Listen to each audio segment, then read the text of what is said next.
Hey guys, welcome back to the Lovin Dubai show. It is Monday morning. Our top stories for you today. The UAE condemns Israeli ground operations in Gaza. We also spoke about IVF and surrogacy rights in the UAE have been amended. So that means couples, either married, non-married, Muslim, non-Muslim, trying for babies in the UAE can seek out various avenues from egg freezing, IVF, surrogacy, all of that on the show. A lot of information there. We spoke about one hero doing something incredible. Beyond what I could ever imagine for my life for Dubai Fitness Challenge. And then later on in the show, we were joined by Dr. Aydah Awadhi, who is consultant medical oncologist and chairperson of the breast cancer working group under the Emirates Oncology Society. She answered your common breast cancer questions and we played a little game, fact versus myth. And it was actually very illuminating. Please take a listen. Our top story this morning, the UAE condemns the Israeli ground operations in Gaza. We'll also be talking about IVF and surrogacy rights that have been amended in the UAE. The absolute hero that is Ghani Suleiman, he is a Dubai man doing one Ironman a day for 30 consecutive days.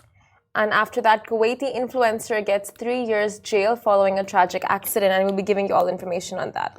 And do stay tuned because later in the show, we're going to be joined by an expert answering your common breast cancer questions and answers, Dr. Aydah Awadhi. She'll be with us. If you have any questions, of course, we're still in Picktober and we want to speak to her. So if you have any questions on that, do pop them into Facebook, Instagram, Twitter, YouTube. We see all your comments coming through before, during, and after the show. Exactly. So let's jump into our first story. The UAE condemns Israeli ground operations in Gaza. The UAE has condemned the operations by Israel in the occupied Gaza Strip and expressed its deep concern over the Israeli military escalation and exacerbation of the humanitarian crisis that threatens more loss of civilian lives. In a statement, the Ministry of Foreign Affairs, which is the MOFA, reaffirmed the need for an immediate ceasefire to ensure that civilians and civilian institutions are not targeted. And we say this again and again, and the ministry further underlined the importance of protection of civilians according to international humanitarian law, international treaties for the protection of civilians and human rights, and the need to ensure that they are not targeted during conflict. Furthermore, the ministry stressed the importance of the United Nations General Assembly resolution, overwhelmingly adopted on Friday, which calls for a humanitarian truce in Gaza and a cessation of hostilities. The ministry underscored that the resolution is an important step towards de-escalation, restoring calm, protecting civilians and preserving their lives. Closer to home, 20,000 relief packages prepared with participation of 5,000 volunteers in Our Home for Gaza campaign.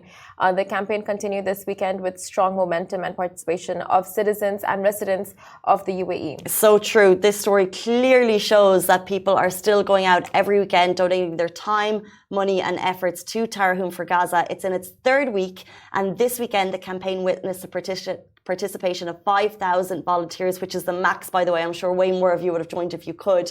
That was organised at the Etihad Arena in Abu Dhabi in cooperation with Emirates Red Crescent, and also at Festival Arena in Dubai in cooperation with Dubai Cares, which was a new one they set up this weekend, and also at the Al Bayt Mohed Centre in Sharjah in cooperation with the Sharjah Charity International and the Big Heart Foundation. This campaign is a wonderful extension of the United Arab Emirates' ongoing efforts to support the Palestinian people and help ease their difficulties during the humanitarian crisis. And right now, we can see a lot of you are commenting on the live, just asking how you can get involved, how you can help. So please donate in whichever way that you can. You can still volunteer. And get in touch with all the right parties. All the websites and organizations have been mentioned on the Lovin Dubai's official website, or you can get on to Al Circle Avenue and see how much more you can get involved, because as far as we know, the donation date does end today, but I'm sure there'll be extensions throughout, like throughout Majid Al Futtaim. I think that's the Al Circle had planned to do for 10 days. But the Emirates Red Crescent centres will still be open for your donations if you'd like. You can also, we always, when we get to the end of the week, people always say, how can I volunteer?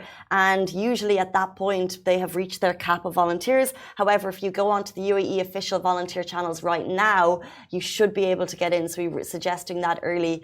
And as we said, it's gaining momentum. More people are giving their time, energy, love and compassion to these volunteer initiatives. initiatives because people feel so helpless. The government is doing what they can at government level. What can we do at our level? Yes. And I think each day it gets worse and it gets harder and harder to see what we're seeing. So the most you can do if you want to get involved with this meaningful initiative, either donate your time, energy and effort. Exactly. So true.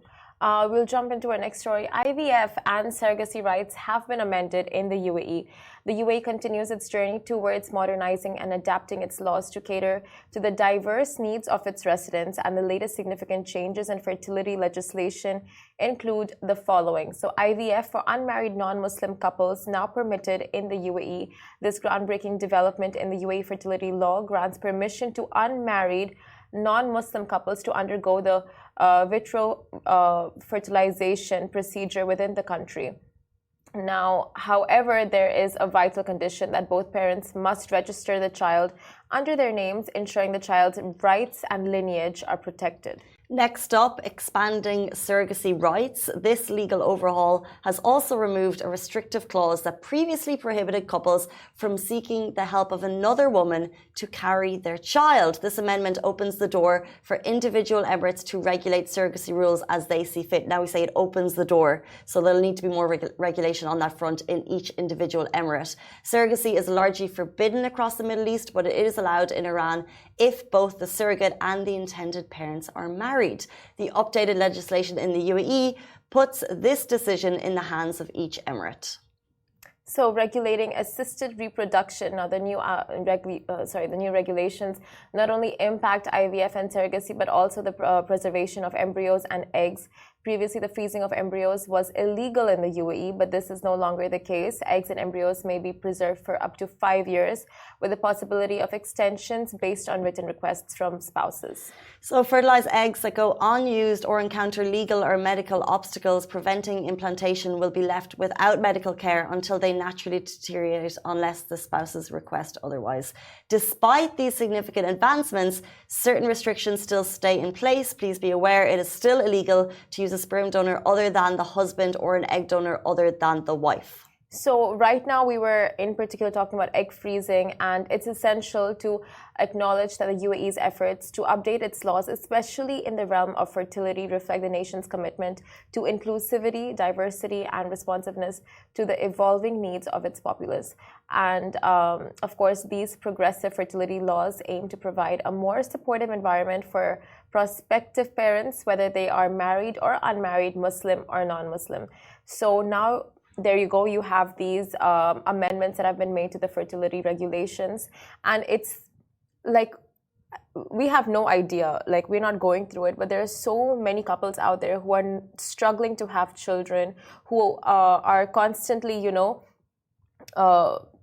just checking out other avenues and trying to see what possibilities they have that could work for them, either surrogacy, adoption, egg freezing for when the time is right and they're not married yet and the clock is ticking. Like there's so many things that go on in your mind when you're closer to that age. And this just so gives you that, that comfort net, that safety net. So true. Exactly as you said, because it's one of these things where people really do suffer in silence. And unless you're going through it or know someone who's struggled maybe to have kids or in that situation, you really have no idea. Exactly. So that's why it's really important for these conversations to happen, for them to look at the regulation as to what is permitted and what is not, and to hopefully, as you said, provide that safety net for people. So when the time does come, if they're going through a challenging, aim to give birth experience, then the regulation is there for them to have different avenues. Yeah. Let's move on to our next story. Dubai Fitness Challenge is kicked off, so I hope you're out this weekend getting your 30 by 30, and one Dubai man is going above and beyond. Once again, he is doing one Ironman a day for 30 days. So interestingly enough, the Dubai Fitness Challenge kicked off this weekend. People were checking out Kite Beach, JBR, the My Dubai City Half Marathon took place. And there, people were doing a half marathon for the first time. So that's what, 24K? And for me, that would probably be peak fitness that I will ever reach in my entire life. Probably half marathon. Yeah. Haven't got there, but, maybe in a decade. Running the whole way through. Even finishing a half marathon, I think, is a lot, right? Yeah. And that's 20-something K. So if that's you or me, this story will leave you in awe. So, a Dubai resident is going to do one Ironman a day for 30 days for Dubai Fitness Challenge. An Ironman comprises of a 3.9 kilometer swim, a 180.2 kilometer bicycle ride, and a marathon, which is 42.2 kilometers. Completed in that order, that's a total of 226.3 kilometers daily. Daily. Gani Suleiman, you are a hero. I guess he's in day 3 of it at the moment. Daily. People, I cannot comprehend the level of fitness that this athlete is at to be able to even consider that challenge. People train for, Rich, our CEO, he does an Ironman every couple of months, and the consistent training that's required to complete one Ironman is like no other. So to consider even battling and challenging to do 30 a day for 30 days, that is... It's epic, and it's happening under our noses, so you can get out and support him. Like, you don't know like what all a human body is capable of until you see and hear of people like this. Because, I mean, like, personally, I'll talk for myself. Like, I'll go and get fit, like, not get fit, exercise for, let's say, 45 minutes. That to minimal effort. And I'll just come home so exhausted. Not even being able to open my eyes and like make it to bed. I'll just like collapse on my sofa. So it's just incredible to hear stories like this. And he's dedicating this challenge to raise funds for the incredible Heroes of Hope, Heroes Children with Determination through the Al Jaliyah Foundation. Heroes of Hope, a non-profit group, is on a mission to develop sporting, social, and interpersonal skills for children of determination. And you can donate via Yalla Give. We love Heroes of Hope so much, guys. In case you don't know a bit of background, it's run by Dubai resident again, Holly Murphy, and she brings together athletes, trainers, and coaches to make sure that people of determination get a chance to take part in sports, all types of sports across the city. It's an incredible foundation, and Gani said in one of his posts that every step he takes will be considering the effort that other people put into their lives. So it's really amazing. You can get out there and support him as well. I think it would be, he's going to be running 10 hours a day, run, cycle, swim, in different parts of Dubai. And I know that having people out there on the street supporting him would mean the world. So his name is Gani Suleiman. If you check him out on Instagram, he's doing it as part of Dubai Fitness Challenge. Also check out Heroes of Hope if you'd like to donate to them and learn a bit more about what they're doing. It's truly incredible, and we cannot wait to follow this journey. 100%. Now we'll jump into our next story, which is Kuwaiti influencer gets 3 years jail following a tragic accident. So Kuwaiti influencer has been sentenced to 3 years in prison following a car accident that claimed the lives of 2 individuals. The verdict comes after the incident sent shockwaves through social media and public sentiment. The security camera footage showed the influencer running a red light. On August 24th, a tragic car accident occurred in Kuwait with Kuwaiti influencer and fashionista Fatima Al Momin at the wheel. The accident led to the loss of 2 lives and left 2 others injured. The security footage revealed that she had run a red light, shedding light on the unfortunate incident. At the time, Al Momin was detained for a 10-day period on suspicion of 10 charges, which included manslaughter, reckless driving, and causing damage to both public and private property. So all of the charges included manslaughter, causing accidental injury, speeding, driving under the influence of alcohol or narcotics, crossing a red light, driving with invalid insurance, reckless driving, not carrying a license, damaging public property, damaging the property of others. The accident set off a wave of anger on Kuwaiti social media as videos of the incident circulated and rumors swirled that Al Momin might have been driving under the influence. However, according to a source cited by Al Arabiya, Liberty and Landless contradicted the stories circulating, confirming that no drugs were found in her car. Moreover, the public prosecution declined a bail request for the influencer on Wednesday. The Kuwaiti court sentenced Al Momin to 3 years in prison for manslaughter, along with additional charges from the misdemeanor court, which included running a red light and speeding. So our thoughts and prayers are with the 2 that have departed. However, this story became quite viral, and people in the Arab world, especially in the UAE, were talking about this, and just the fact, I mean, like, just bringing back to light about the dangers of, driving under the influence, like drinking and driving. It is, like, okay, so in this instance, like, there's nothing right about it, but so many times when you're on the road, whether you're sober, whether like under any circumstance, it's like you could be at fault or someone else could be at fault. And when you don't have your reflexes, when you're not like constantly alert, things can go so wrong, putting your life in danger, the other person's life in danger, pedestrian's life in danger. It's like it could end up in the most tragic of all scenarios, such as this one. It's just two people have died, you know, and we shouldn't need these types of stories to bring drink driving or whatever was found in the car to that forefront.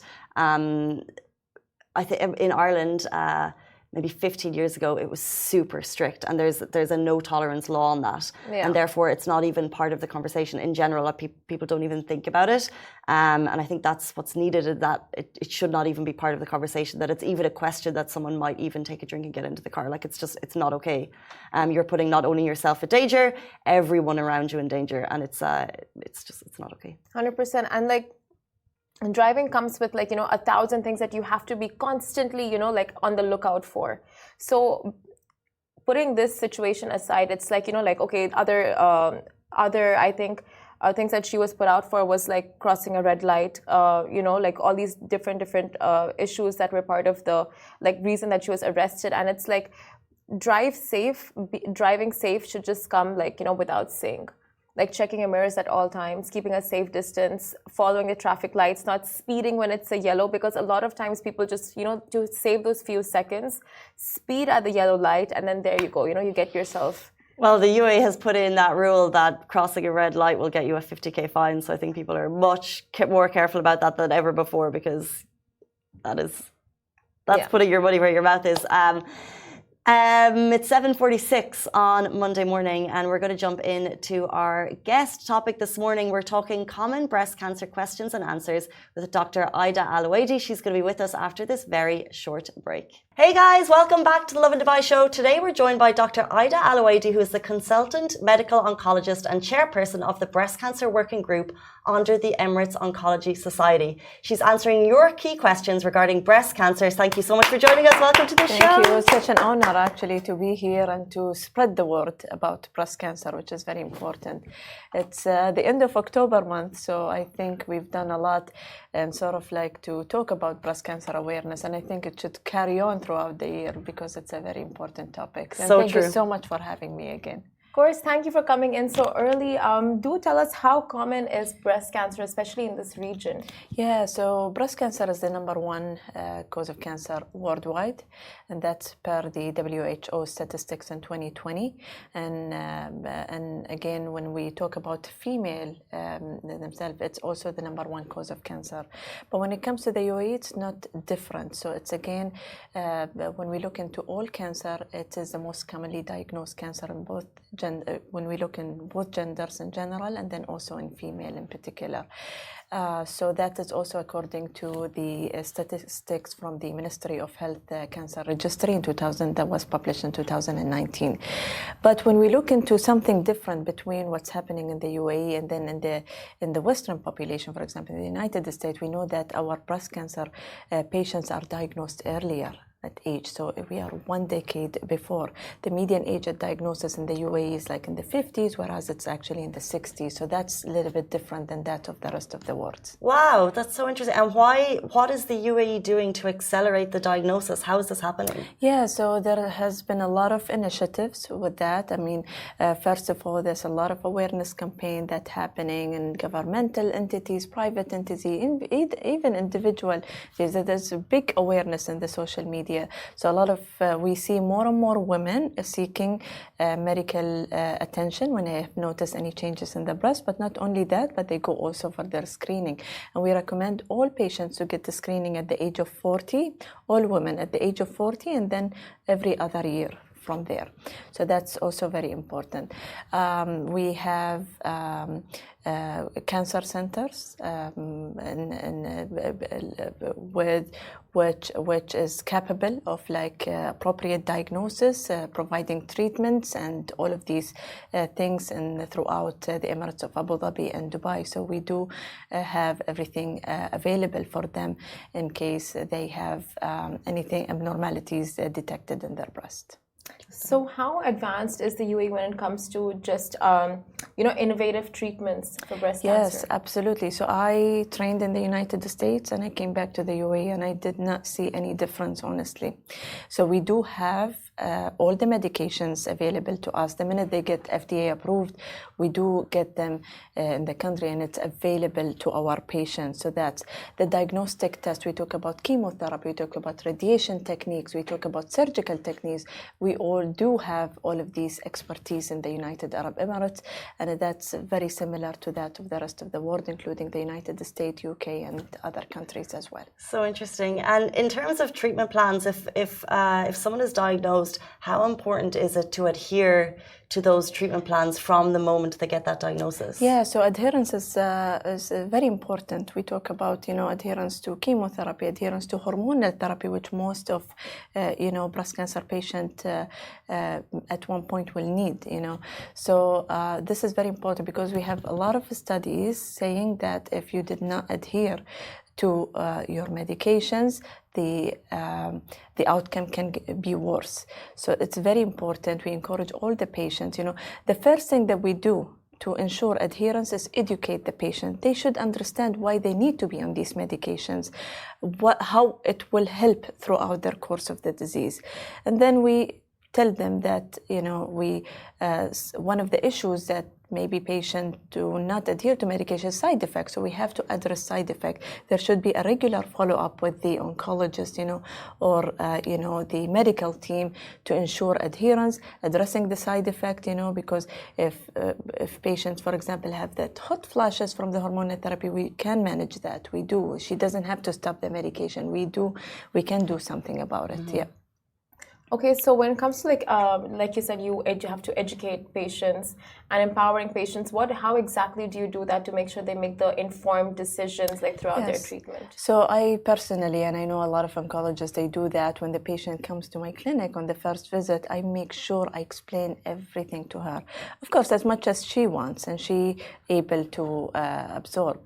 But at the same time, I like to have her family with her because sometimes it's just too difficult for the patient. A lot of things going through her mind, right? So it's difficult for her. So the family member will grasp some of the information and just tell it back to the patient later on. But I make sure that the patient asks all of her questions. When she gets out of my office, she just know basically the bread and butter of her breast cancer diagnosis and how she should be treated, and I take her throughout this journey. The more they ask questions, I encourage them because the better they can make a decision, because we do have many treatment options, and sometimes not only one option is the right option. Sometimes we have two options, so she has also to make the right decision for herself, guided by us. She's empowered to make those decisions. Absolutely, absolutely. It's so interesting that as you answered those questions, I was thinking of, things I've heard about breast cancer in the past that may or may not be true, because there's so much maybe miseducation around it. So we wanted to bring a game to you guys, and also if you have any questions, drop in here, great as well. We're going to call it myth versus fact. So we're going to say something. If it's a myth, it gets the buzzer. Okay. And if it's a fact, you can just explain to us the fact behind the statement. So let's kick this off. We're doing myth versus fact, the breast cancer edition. First off, early stage breast cancer rarely recurs. That's actually, I would say, more like a fact. So the earlier we detect the breast cancer, the less likely that it's going to recur in the future, because basically if we picked up the cancer at very early stages, the cure rate can be as high as 95 to 98%. Wow. So that's exactly why we need early detection for breast cancer and spread the word on screening. Before we jump into our next myth versus fact, I just have a question on that. You said the average age in the UAE is in the 40s. In the 50s. In the 50s. So how can it be more in young patients? What does early detection look like? So at 40 years of age, this is a standard guideline that we are adopting here in the United Arab Emirates, although we are seeing younger patients. So those patients, we like to educate them to be aware about their breast, any changes of the breast, and then immediately seek medical attention. And once they reach the age of 40, then they have to start the screening. Now, there are high-risk patients, those with very strong family history, lifetime risk of 20% of above, or those with BRCA mutation, which is a germline mutation that can be hereditary that can spread throughout generations in the family. So those patients, we like them to be screened earlier, but not only with mammogram, also with MRI as well. But that's a decision that the woman will have to make with her doctor in the clinic. Okay, that's so interesting. I had no idea, and hence the regular checkups. Okay, so next one, treatment adherence is not necessary for early stage of breast cancer. That's a big myth. Big myth? That's yeah. So yeah, it's we talked about adherence and how important the adherence is and how it will lead to better outcome and higher chances for cure, of course. Okay, makes sense. Yes. Next up, breast cancer is always fatal. That's a big myth. The minute the patient comes to my clinic, I tell her breast cancer is not a death sentence. No, the treatment, we are the first step is early detection, and we know that equals to better chances of cure. And we have improved tremendously in terms of treatment options, and a lot of patients, I have patients in my clinic survive. We call them survivors. And the minute you are diagnosed, we call you a survivor. We call the patient survivor. But even I have patients 10 years, they continue just to follow up regularly with me. I have 15 years, and I'm definitely gonna see, patients this is something just behind them. They finish their treatment and they are just back to their normal life. So the cure rate is high when we detect early, and it's breast cancer. Most of the cases is not fatal. So interesting. So once survivors get the all clear, then you would recommend maybe coming back just for checks every now and then, yes. But they officially have the all clear. Yes, absolutely. I mean, being vigilant about your health in general is very important. Just routine checkups and these things. Yeah. Okay, so the next one, lumps are the only signs of breast cancer. Yes, that's a misconception. Actually, breast cancer can be just thickening of the skin and the breast. It could be redness. Redness can be also a sign of inflammatory breast cancer, which does not necessarily come with lumps. So that's very important. And a lot of breast cancer, actually, they don't feel anything. And we detect it through screening mammogram. So a lump is not the only sign of breast cancer. So interesting. So if lumps are not the only sign for young patients, what age do you recommend? Is it at the 40 age that people should be getting mammograms and MRIs? Yes. Or is there ways for earlier, younger patients so to diagnose? MRI is not the standard to screen patient with. It's a mammogram. So starting at the age of 40 and every other year. Okay, but higher risk patient, as I mentioned, those with strong family history, we may do MRI plus mammogram for them, and that is per the physician decision based on the lifetime risk of the patient. But in general, most of us average risk women at 40 years of age and every other year. Mammogram. Okay, yes. So the next one, all breast cancer is treated pretty much the same way. I anticipated this question because I get asked a lot by my patient, why is she getting radiation? I'm not getting radiation. Why she's getting chemo? I'm not getting chemo. And the other way around. So no, we have different types of breast cancer. Each breast cancer is treated absolutely differently. So the treatment options usually based on the age of the patient, the menopausal status of the patient, the stage of the tumor, and then the biologic characteristics of the tumor. So it's more complicated than this. And we usually in cancer centers, what we do is that all newly diagnosed patients, we present them in the multidisciplinary team where the medical oncologists there, the surgeons, the radiation, to tailor the best approach for the patient. So interesting. Yes. And very finally, early stage breast cancer does not require any treatment. Late breast cancer? Okay, that's another myth. Because late breast cancer, meaning stage 4 breast cancer, when the cancer unfortunately has spread to the rest of the body, like the liver, lung, brain. Fortunately, it's not the most stage that we see in the clinic, but unfortunately we do see it. We know when it's stage 4, it's an incurable stage, meaning that there is no medication that will take it away, and the patient will have to stay on medication for lifelong.